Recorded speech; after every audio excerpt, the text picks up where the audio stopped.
This is Danielle with with part 4 in the series all about goal setting.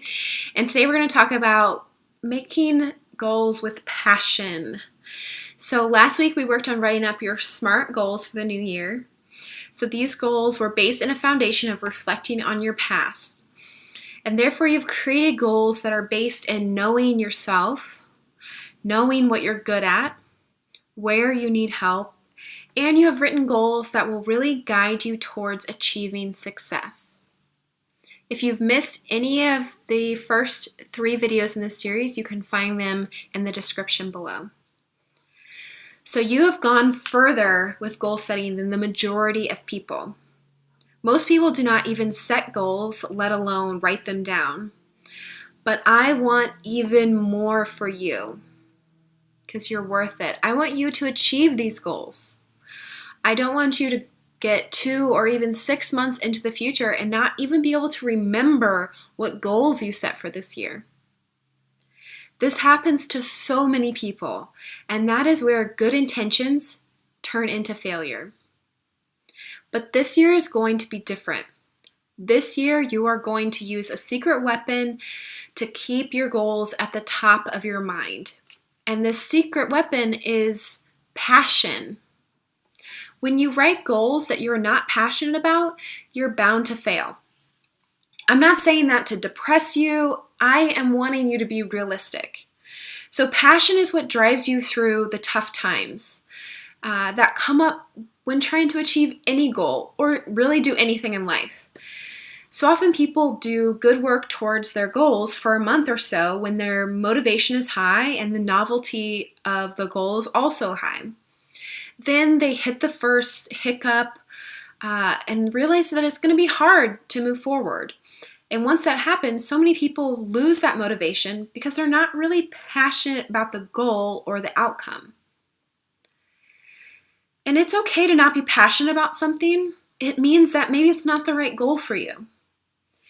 It is also okay to work a little hard to figure out what makes you passionate behind a goal and to make sure you're tapping into that passion. So first, I want you to pull out your list of SMART goals that you wrote last week. And I want you to look through them and cross off or adjust any goals that you are just clearly not passionate about. Maybe when you read the goal, you had a sense of dread or anxiety or stress. So when you are reading back through them, see if those feelings come up for you. Maybe you feel like avoiding immediately when you are reading through that goal. Maybe it's just not the best time to work on that goal. It doesn't mean you can never come back to it, but let's focus your energy on goals that you will actually achieve this year and that will build your success for even bigger and harder goals in the future. So just mark off any goals that you know are not for this year because you're not passionate about them right now.